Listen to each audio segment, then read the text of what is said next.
Let's put our hands together for Professor Angela Fawcett. Why stress in dyslexia? Why should we expect that a dyslexic child or adult would be more stressed than children or adults who aren't dyslexic? Well, over the past 30 years, I've been researching into dyslexia, and I started with the idea that if you were dyslexic, it was harder to become expert in a skill than if you weren't. So this is automaticity. So this was from my PhD research, and I showed that dyslexics across the age range had greater difficulty and had to actually consciously compensate for even skills that didn't seem to have anything to do with literacy or with reading. So they need to work harder. And that's going to make you more stressed. So they're slower at reading, but not only reading, also processing. They have difficulties with spelling, but they have also problems with memory because that lack of automaticity impacts on their working memory. They have difficulties with executive function, which have now found to be key to learning. I'm going to come back to that later. And they have terrible, terrible problems in organisation, and that impacts on everything across everyday life. And I do know this. I have a husband and a son who are dyslexic. In fact, my interest in dyslexia started when our son was diagnosed as dyslexic at 5½. And by the age of 7, they said he's the brightest little boy in the class, but he had developed a stutter because he was so stressed by his lack of ability to read and write and spell. And his headmaster said, he's just a lazy little boy who needs his bottom kicked. And I said to him, you've taken a verbally able child and turned him into a stuttering wreck. And I wanted to show that he wasn't a lazy boy, that he actually spent longer doing everything, that he worked harder than any of the other children that were in his class. And so that really has been the motivation for my research over the years. So let's listen to some adult voices, because most people are quite scarred by their dyslexia. So here we have Frumkinagora. Nearing the end of the 4th decade of my life, still my childhood experiences can bring me to tears. I seem to stand out as a sore thumb, the misfit, an ugly, read dumb duckling, amongst elegant, read intelligent swans. I'm now head of department in a well-known university, an economics department, and no one would ever doubt my scholarly ability, but she still suffers from that feeling of being a failure. Here we have another one. I suffered silently, hiding my secret, nursing my wound all alone. I'm known today to be a perfectionist, keen on documentation, a stickler to the rules of language, be it grammar or spelling. And yet I'm the same child, benumbed by fear, standing up in class, trying to maintain any shred of dignity through the humiliating experience of being laughed at my attempt to read aloud. I had mispronounced the word native, and my well-kept secret was out. So here you have adults who are damaged by their stress and the problems they've had in dyslexia. And one of my key motivations throughout my work has been to try and change that situation, to try and make sure that dyslexic people generally can use their strengths and not be brought down by their weaknesses. We also have issues with comorbidities. So not only are many people suffering from dyslexia, but there's this high overlap between different symptoms of developmental disorders. So if you're dyslexic, then there's around 51.6% chance of having another disorder.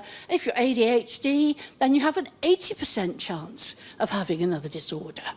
So you're not just trying to deal with your issues with reading and with learning, but with those other developmental problems as well. And so that's the rule rather than the exception. And of course, that combination of difficulties makes stress inevitable in dyslexia. The more difficulties you have, the greater the stress you're likely to be under. So what are we going to do about that? Here we have the diagram of comorbidity with the overlapping issues in the middle, ADHD, reading disability, and developmental coordination disability. Let's look at how dyslexia develops. We'd have to grab my water now. Hang on. There we are.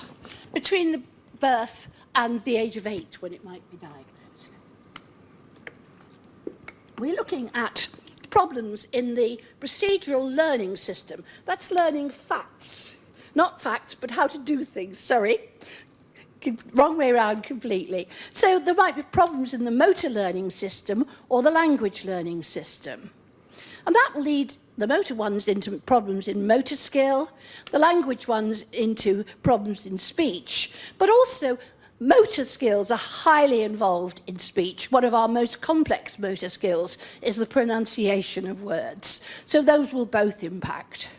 And that language problem will impact on phonology. If you have a declarative learning problem, that's learning facts, then that's likely to lead to a more generalized learning difficulty. But if you look at those specific problems in motor and language skills, you'll find that the motor skill will lead directly into dyspraxia or coordination disorder, the speech into SLI or DLD, as we're now told to call it, and the phonology at age 8 will be diagnosed as dyslexic. But of course there's overlaps between those different disabilities. So let's go back and look at executive function. This now seems to be the key to learning. It's to do with attentional control, cognitive flexibility, setting goals, information processing. These are all key things throughout life. As a young child, you have to go into a classroom, you have to sit down, you have to listen to your teacher, and of course, young children don't do that. So their natural instinct is to talk, to chatter, to fight with their friends, and while they're doing that, they can't learn. So those are key early issues to deal with. You have to learn to use feedback. When somebody gives you advice, actually build on it. You have to deal with new things to learn, and you have to demonstrate your ability to learn things such as sequences, which are very often impaired in dyslexia, which are very heavily involved in executive learning. That's now seen to be as a key in developing resilience. So if your executive functions are good, then it's likely that you are more resilient and you're better able to deal with stress, in particular if you're dyslexic. So can we improve executive functions? Are we just stuck with those difficulties? Well, the good news is that executive functions such as reasoning, working memory and self-control can all be improved. And these are critical for school and job success and for mental and physical health. So throughout life, executive functions are key.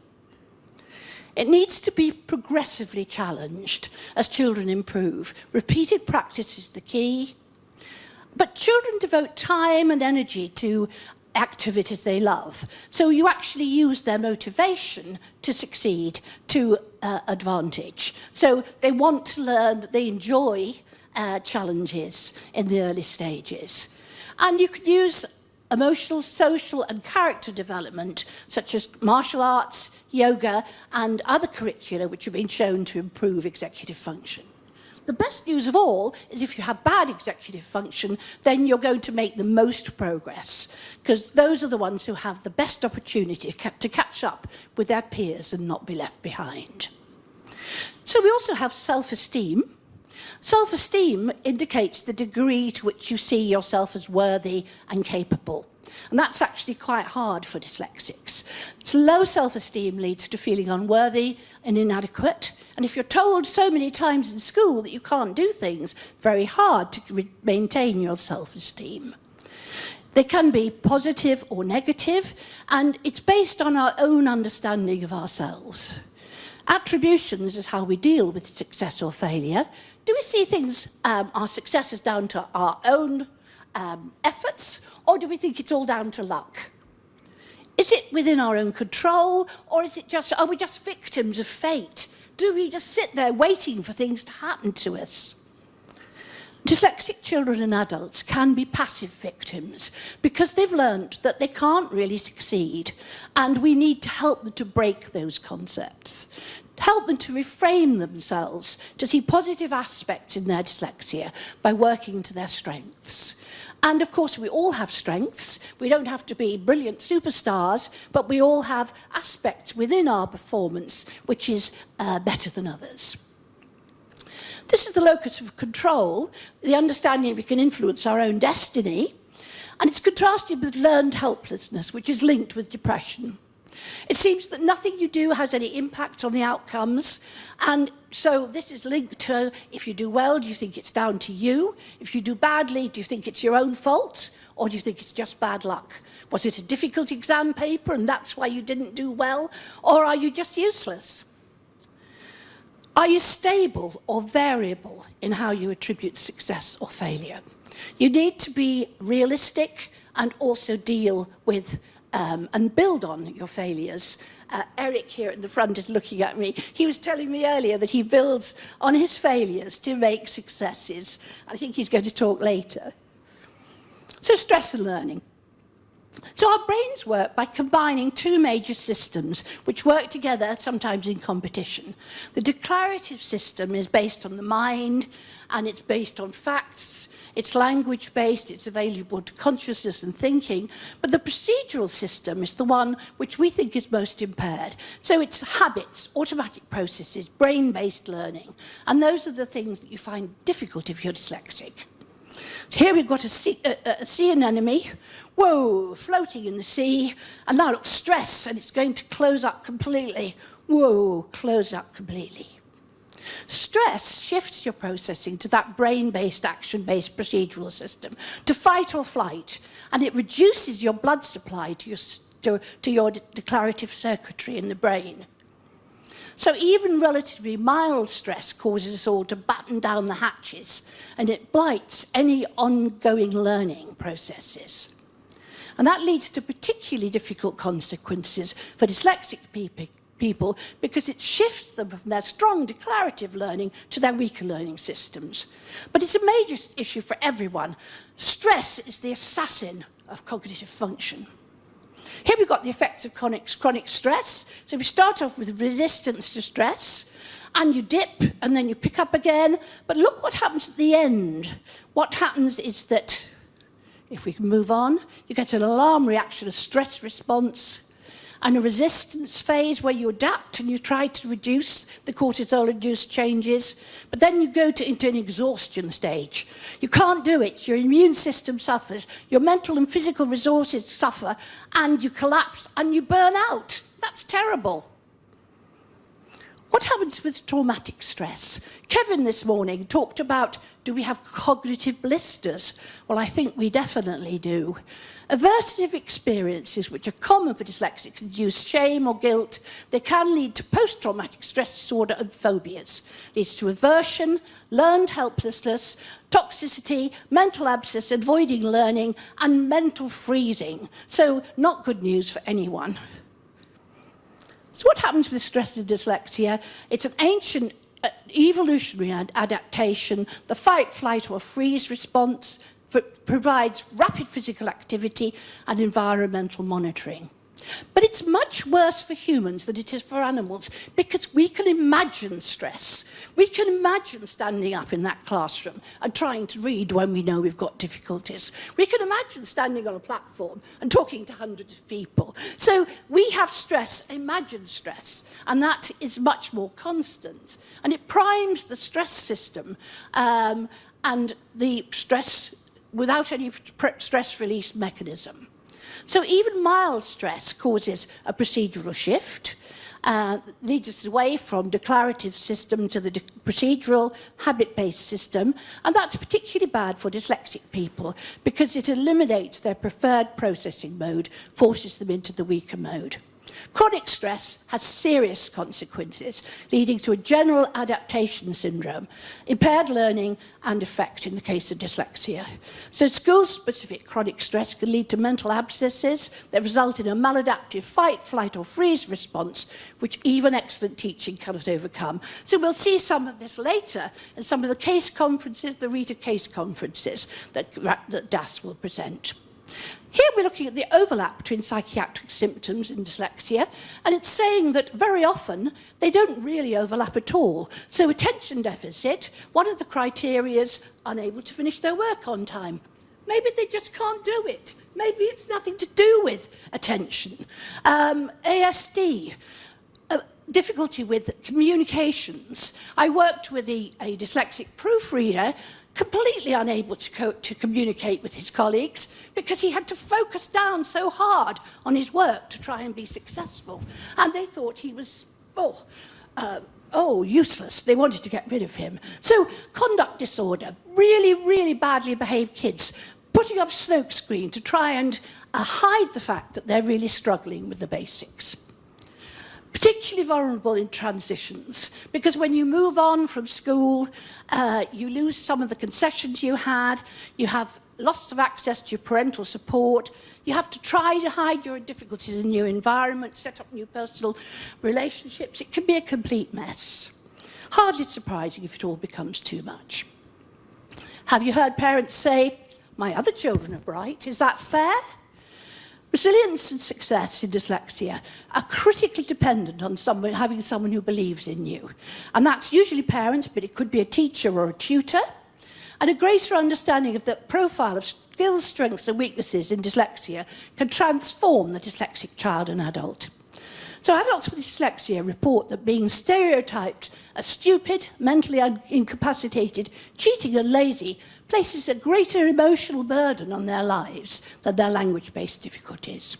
So we've got to try and help those children and adults to understand the strengths and opportunities, to deal effectively with the weaknesses and threats, to understand it's not a weakness to seek help, and that they need that help throughout their lives to achieve. The secret of success is to find your niche, to capitalise on your strengths and overcome or avoid your weaknesses. But we need to do more than this. Our ultimate aim for dyslexic children and adults is to feel better about themselves, the secret to success. And here are things you can do. You could write a gratitude letter, you could write an email, you could phone, you could send a text. People who've been especially helpful to you. We have some lovely examples from the DAS of testimonials of students who've been helped. People you haven't said, who haven't told that you're really grateful to them, because habitually grateful people are happier than others. Think of 3 good things that have happened today. Ask yourself why. It's effective long-term against depression, but it doesn't actually make you happy. Concentrate on thinking about yourself at your best. I can do it. Ha! I'm fine. But here's the key. Identify your character strengths. For dyslexia, it's often creativity, visual skills, social skills, resilience, determination. That's work from Tom West, who came to talk to us here. Seeing the big picture. This is from my colleague, Rod Nicholson. It's effective long-term for both lowering depression and increasing your happiness. Because work from Martin Seligman has shown that actually helping people with depression doesn't make them happy, in the same way that helping them learn to read, again, doesn't necessarily make them happy. So think of the big picture, think of the whole child. So let's move dyslexia from languishing to thriving. So here we've got this languishing dyslexic on the left, and they see challenges. Whoa, I can't read this. They see obstacles, they see criticism, they see failure, and they languish. So let's switch to a thriving dyslexic. So they see challenges and they embrace, they positively accept the challenges. Hooray! They see obstacles and they use their signature strengths. They hear criticisms and they learn from that criticism. They don't say, "He's so mean, I hate him. How could he do that to me?" They understand that people are trying to help. They see their failures as very important. The most important thing, really, to understand that if you persevere, you withstand criticism and failure, and you find alternative approaches, and you never give up. And here we have the thriving dyslexic. And that's what I want. I want to see all of the children and adults with dyslexia throughout the world thriving, succeeding with their dyslexia, not brought down by their weaknesses, but working to their strengths. So that's my message to you today. Thank you very much for listening.